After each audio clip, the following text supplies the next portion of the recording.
The CTS Daily with Yi.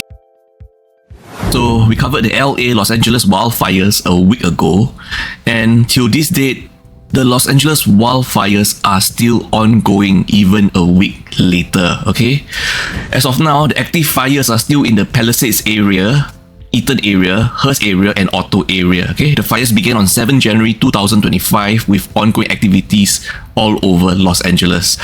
As of now, there have been reported 24 deaths, 16 missing, over 180,000 people evacuated, significant structural damage with over 15,000 structures damaged, and an economic impact estimated between $60 to $130 billion loss.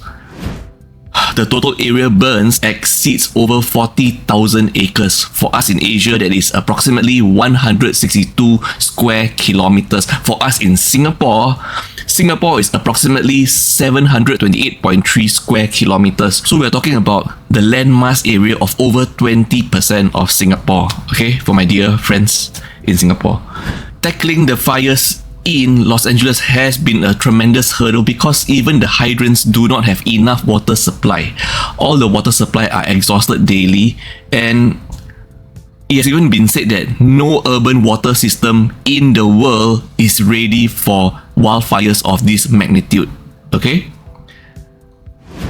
And even if people are talking about trying to use helicopters, extensive use of aerial water drops, it's hard because of the amount of fire, smoke, and flying embers all around the place. As of now, more and more nations are joining in and trying to help out with the firefighting efforts. And we can only hope for the Los Angeles wildfires to end safely as quickly as possible. Following up with that, still in Los Angeles, despite the ongoing Los Angeles wildfires, the 67 Grammy Awards will carry on in Los Angeles on February 2nd, 2025. For people who are unaware or not even interested, like what is the Grammy Awards? Who cares about it? The Grammy Awards is an annual event, where people pick, what are the best songs of the year, the best album of the year, best engineered of the year for top artists, in music. Of course, the fires have not directly impacted the arena's location for the awards, but have caused widespread concerns. I mean, the wildfires are only in forested areas of Los Angeles mostly, okay? But is there a risk of still going ahead with plans of doing the Grammy Awards in Los Angeles? Yes, there is, because there is risk posed to even celebrities and audience members going into Los Angeles to attend the Grammy Awards if the Los Angeles wildfires are still ongoing. And even if the Los Angeles wildfires have ended, there is still ongoing extensive rescue operations, rebuilding operations. There's going to be extensive logistics issues to deal with thanks to the Grammy Awards. It's going to put more strain on the system itself. But of course, they're calling it, we'll carry on this year's event as scheduled in Los Angeles with a renewed sense of purpose, focused on raising funds for wildfire relief. I mean, they reworded it so that they can keep on with the program schedule, since it is possible that they might have a long-term lease agreement at the location for, an extended period of Grammy Awards show. Back to our more local stories, where we have now adventures of a Singaporean lady, Lady J. Lady J went to Johor Bahru for a car wash, and the full car wash and vacuum service in Johor Bahru is only 12 ringgit. 12 ringgit is $3.65 in Singapore dollars. For our dear friends in US, that is $2.60 USD. Can you imagine that? A full car wash and vacuum service for such a price? I mean, that is really, really affordable, okay? So Lady J left the car at the car wash and she went to a burger store to get a burger. After consuming her burger, she came back 1 hour later and she realized, why isn't her car vacuumed? So she asked the boss, hello, did you forget to vacuum my car? And the boss explained that the vacuum cleaner was broken. So Lady J, she would just ask, I mean, if you are charging ringgit $12 for a complete car wash and vacuum service, shouldn't you be charging me less if your vacuum cleaner is broken? I mean, that makes sense, right? I feel that is a fair question to ask. But when she asked about this, the manager dismissed her complaints and telling her that this was how things are done in Johor, and suggested that she get her car washed in Singapore if she was unhappy. The manager also allegedly instructed his staff to remember Lady J's face and car, which she perceived as intimidation. Lady J also noticed that many of the cars at the car wash were Singaporeans, identifiable by their car plates. So, I mean, it's kind of shocking. Number one, is really affordable, 12 ringgit. Wow. And I'm pretty sure she is not the only customer there that would have asked, asked like, hey, why isn't my car vacuum, if she wasn't informed beforehand.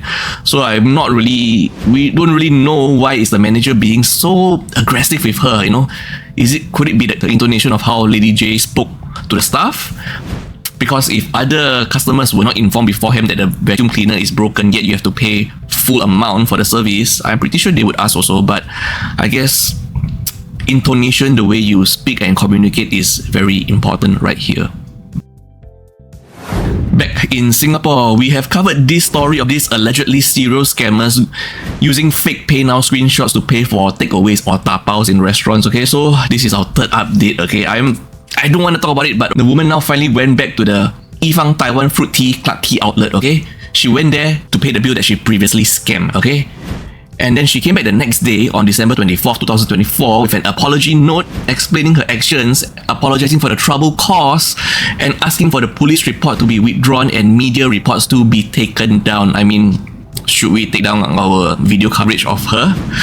So anyway, as you can see from this letter here, remember allegedly we allegedly suspect that this could be the same serial scammers in all three outlets, the cases that have been reported in the media.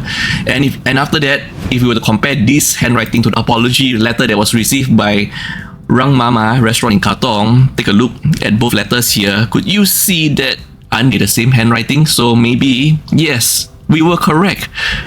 This is a serial scammer, and it seems that, what do you think? Do you think that the police report should be withdrawn and media reports be taken down? But maybe we also have to realize that without all this, there would probably never even been an apology letter to begin with. Story of the day in Singapore, on January 13 in the afternoon, 12:30 p.m, suddenly the facade at the lift lobby of Block 506 Woodlands Drive 14 in Marsiling suddenly collapsed. Look at the picture right here.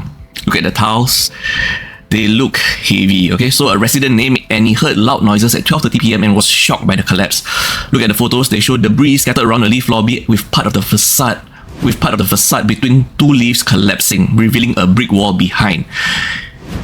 Annie was obviously concerned about safety, especially since many school children used the lift in the afternoon. Fortunately, no one was injured as no one was around at the time of the collapse. But what if it collapsed at any other time when it was crowded near the lift lobby? Cleaners from the Marsiling UT Town Council cleared the debris manually without equipment. The area was cordoned off for safety. The Town Council stated that rectification works, including retiling the wall, would be completed by the end of the week to prevent further incidents and minimize inconvenience. Just stay safe. If you see the tiles coming loose, please inform your Town Council ASAP, no matter where you are, okay?